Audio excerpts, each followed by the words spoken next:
Assalamualaikum warahmatullahi wabarakatuh. Bismillah, alhamdulillah, wassalatu wassalamu ala rasulillah Sayyidina Maulana Muhammadin ibn Abdillah wa ala alihi wa sahbihi wa mawalah, amma ba'd. Saudara-saudaraku sekalian rahimani wa iyyakumullah, pada kesempatan ini saya akan membacakan ringkasan dari ngaji hikam bersama Kiai Haji Imron Jamil pertemuan kedua.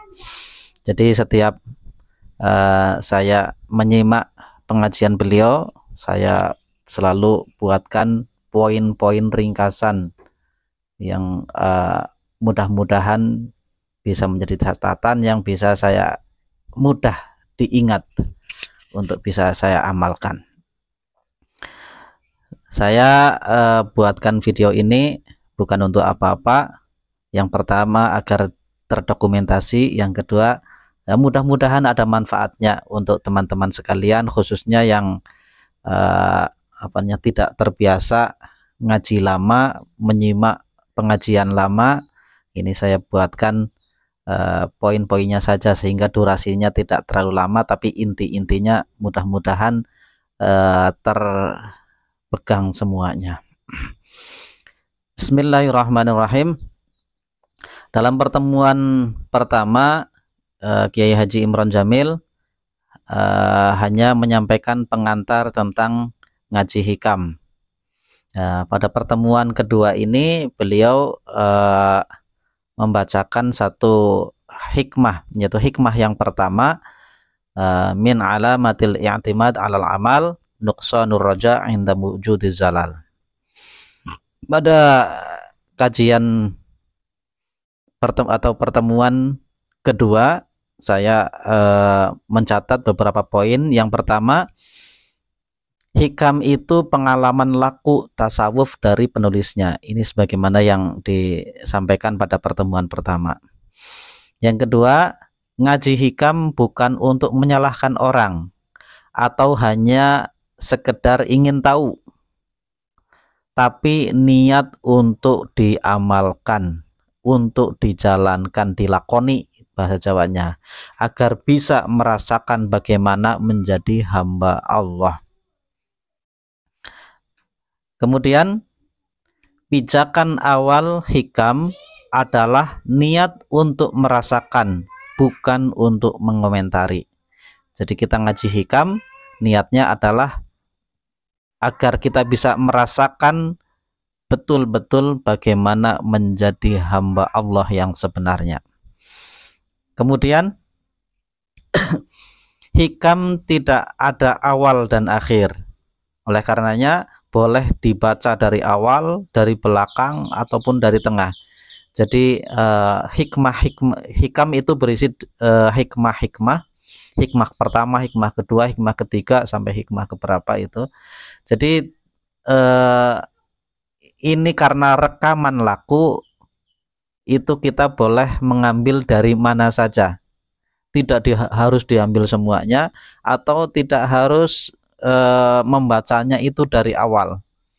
Dari belakang pun sama, karena itu sama saja pengalaman laku. Nah, kalau dari awal misalkan hikmah pertama, min alamatil i'timad alal amal nuqsanur raja' inda wujudiz zalal. Hikmah kedua, iradatukat tajrid ma iqamatillahi iyyaka fil asbab, minasyahwah al khafiyah, dan seterusnya. Kalaupun bacanya itu dari hikmah kedua dulu baru ikut hikmah pertama, itu enggak masalah. Ini menurut Kiai Haji Imron Jamil. Kemudian dari hikmah pertama ini, min alamatil i'timad alal amal nuqsanur raja' inda wujudiz zalal, yang dimaknai di antara tanda-tanda orang itu bergantung kepada amal adalah berkurangnya harapan ketika terjadi kesalahan. Jadi orang itu yang betul dia itu bergantung hanya kepada Allah, Allahus Samad, bukan bergantung kepada amal.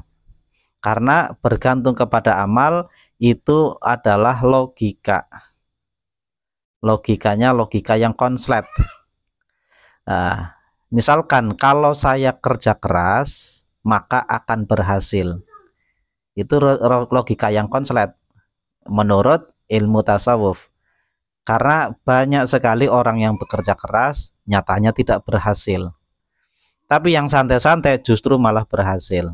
Artinya apa? Kerja keras itu wilayah manusia, keberhasilan itu hak prerogatif Allah Subhanahu wa taala. Jadi udah beda ya, terserah Allah yang ngasih, mau dikasih berhasil atau tidak. Amal itu makhluk yang tidak bisa berbuat apa-apa. Oleh karenanya selain Khalik itu tidak bisa dijadikan pijakan. Nah, yang hanya bisa dijadikan pijakan adalah Allah. Yang bisa dijadikan tempat bergantung itu hanya Allah Subhanahu wa taala. Nah, kalau amal dijadikan pijakan maka salah besar. Seharusnya seperti apa? Seharusnya bekerja mestinya niat melaksanakan perintah Allah. Karena apa? Karena bekerja itu ada perintahnya dari Allah. Wabtaru min fadlillah. Ada perintah Allah untuk mencari rizki yang halal. Ada perintah Allah untuk menafkahi keluarga dan sebagainya. Itu semuanya juga perintah. Sehingga berusaha jangan dihubungkan dengan hasil. Karena pandum itu pekerjaannya Allah. Memberi itu, membagi-bagikan itu wilayahnya Allah. Jadi kita bekerja, tapi apakah dalam bekerja itu dapat bagian? Soal bagian itu Allah yang membagi, itu haknya Allah. Pekerjaan itu adalah makhluk yang tidak bisa dijadikan tanggenan atau tempat bergantung. Kemudian sholat dan macul itu sama-sama ibadah. Karena apa? Karena sholat itu perintah Allah, macul juga perintah Allah. Sehingga tidak ada yang lebih mulia, lebih tinggi derajatnya antara keduanya. Maka sholat itu menjalankan perintah, macul juga menjalankan perintah. Nilainya sama-sama di sisi Allah Subhanahu wa taala. Kemudian puncaknya amal, orang itu kalau betul dalam bekerjanya, dalam beramal, maka yang terjadi dia itu lego, puas setelah melaksanakan perintah. Alhamdulillahirabbil alamin, selesai perintah dari Allah. Ya Allah, aku telah melaksanakan perintahmu, lego, lega. Lega itu hatinya kita. Kemudian yang dirasakan ridho, jadi hamba Allah. Alhamdulillah, saya ridho, aku ridho menjadi hamba Allah, terus diperintah oleh Allah, terus melaksanakan perintah Allah. Kemudian yang dirasakan adalah merasa nikmat. Merasa nikmat ketika orang itu benar dalam beramalnya, maka dia akan merasa nikmat. Alhamdulillahirabbil alamin, betapa nikmatnya sudah melaksanakan sholat. Kemudian orang yang amalnya benar itu, bahwa amal itu harus ada tujuan. Amal itu harus menjadi tujuan, bukan alat. Artinya ketika mau sholat, mau macul, itu tujuannya memang macul, bukan niatnya. Kalau niatnya, niat macul itu untuk melaksanakan perintah Allah. Tujuannya macul. Ya memang perintahnya gini ya kayak gini, perintahnya untuk macul ya macul. Jadi tujuannya mau apa? Mau macul. Nah, niatnya untuk apa? Untuk Allah, untuk melaksanakan perintah Allah Subhanahu wa taala. Nah,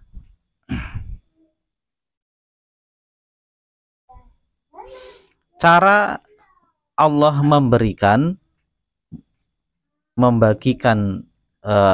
bagian keberhasilan itu kadang tidak linear.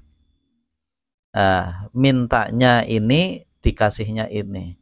Jadi bekerjanya itu ngajar di masjid, dibayarnya melalui amplop orang, atau bekerjanya itu macul, dibayarnya anak-anaknya sehat dan sebagainya. Jadi kadang tidak linear. Makanya kadangkala ada orang itu berdoa minta uang 1 juta. Tidak dikabulkan, Allah itu memberi dia 1 juta. Itu bukan berarti doanya itu tidak diijabah. Semua doa diijabah. Dia sudah melaksanakan berdoa, ud'uni astajib lakum. Allah memerintahkan kita berdoa, ya berdoa. Kita butuhnya uang, kita minta uang. Kita minta 1 juta, tapi tidak selalu nanti dibayarnya 1 juta. Misalkan dibayarnya dia itu diselamatkan oleh Allah dari kecelakaan, atau diselamatkan oleh Allah tidak dikasih sakit. Yang mana kalau seandainya terjadi kecelakaan, dia harus mengeluarkan uang 1 juta. Atau jika dia itu sakit, maka dia akan mengeluarkan uang untuk berobat sebesar 1 juta. Sehingga dia sudah dibayar, tapi dibayar dari selamat dari kecelakaan, atau dibayar dari tidak sakit, atau dibayar dengan dijaga oleh Allah kesehatannya. Artinya pemberian Allah seringkali itu tidak linear dengan amal yang kita perbuat. Amal kita tujukan hanya untuk Allah, niat karena Allah, melaksanakan perintah Allah, biar Allah yang membayarnya, yang membalasnya itu dengan melalui jalur yang mana. Kemudian apa akibat orang itu bergantung kepada amal? Paling tidak minimal 2 akibatnya. Yang pertama, dia itu tertipu. Asobahul ghurur, dia akan tertipu. Karena apa? Karena dia sudah semangat kerjanya, semangat melakukannya, semangat, ternyata hasilnya tidak sesuai harapannya, tertipu. Karena yang berhak memberikan keberhasilan itu bukan amalnya, tapi Allah. Ada saja.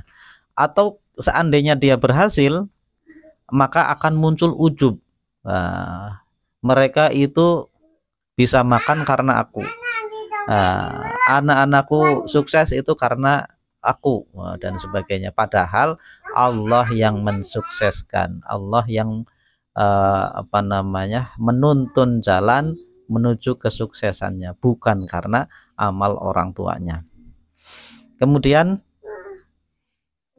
orang yang merasa kehilangan itu karena merasa memiliki, padahal semua yang ada pada kita ini adalah titipan dari Allah Subhanahu wa ta'ala. Kemudian amal itu tidak salah, maka jangan ditinggalkan. Ini berarti Syekh Ibnu Athaillah tidak memerintahkan kita kalau begitu jangan beramal, nggak usah beramal. Bukan salah amalnya, beramal silahkan, macul, ngajar, atau yang lain bekerja di kantor, tapi bekerja, macul, ngajar itu jangan diniatkan untuk mencari penghasilan, mencari rizki. Karena urusan penghasilan, urusan rizki itu Allah yang pandum, Allah yang membagi-bagikan, itu haknya Allah. Nah, kita bekerja, mengajar, macul, atau kerja di kantor itu adalah memenuhi perintah Allah. Nah, kita dikasih kemampuan, dikasih titipan ilmu sedikit, ya kita punya tanggung jawab untuk mengajar. Ya, kita dikasih kelebihan, misalkan punya bakat berdagang, ya berdagang, itu perintah dari Allah. Nah, untuk memaksimalkan apa yang dititipkan Allah kepada kita. Kemudian tanda-tanda orang yang bergantung ke amal, maka putus harapan ketika terjadi kesalahan. Oleh karenanya jangan berharap sukses dari amal. Karena apa? Ya karena kalau dipikir-pikir kita beramal pun itu semata-mata ya karena diizinkan oleh Allah Subhanahu wa taala. Kita bisa ngajar. Itu karena apa? Allah yang menggerakkan hati kita untuk mau mengajar. Terus yang kita sampaikan berupa ilmu itu dari Allah. Kemudian kita bisa sampai tempat mengajar, Allah yang menggerakkan dan menyelamatkan. Terus apa peran kita? Makanya tidak sebenarnya kita tidak punya hak apapun, orang semuanya dari Allah. Terus kita punyanya apa? Oleh karenanya kita tidak wajar kalau kita bergantung kepada amal. Amal semuanya sebenarnya dari Allah, dan Allah lah yang nanti akan membalasnya sesuai dengan apa? Sesuai dengan niat kita. Kalau niat kita benar-benar ikhlas karena Allah, kita tujukan ngajar itu memenuhi perintah Allah, macul memenuhi perintah Allah, bekerja di kantor memenuhi perintah Allah, maka sudah sewajarnya orang yang nyuruh itu memfasilitasi. Misalkan saya nyuruh orang itu tolong belikan nasi goreng, kan nggak mungkin hanya nyuruh saja, pasti dikasihkan uangnya untuk membeli. Terus tempatnya jauh, ya pinjemin motornya. Terus kalau dia nggak punya baju, ya dibelikan bajunya biar pantas. Nanti kan kalau sampai di jalan dia tidak pakai baju, misalkan kelihatan ini siapa yang nyuruh, kan yang malu yang nyuruh itu. Makanya jadi hamba cukup kita hanya menjalankan sebagaimana perintahnya. Allah semuanya yang memberikan fasilitas. Apa yang ada di depan kita, kita kerjakan semaksimal mungkin biar Allah yang memberikan fasilitasnya dan memberikan ganjarannya. Demikian wallahu a'lam bishawab. Assalamualaikum warahmatullahi wabarakatuh.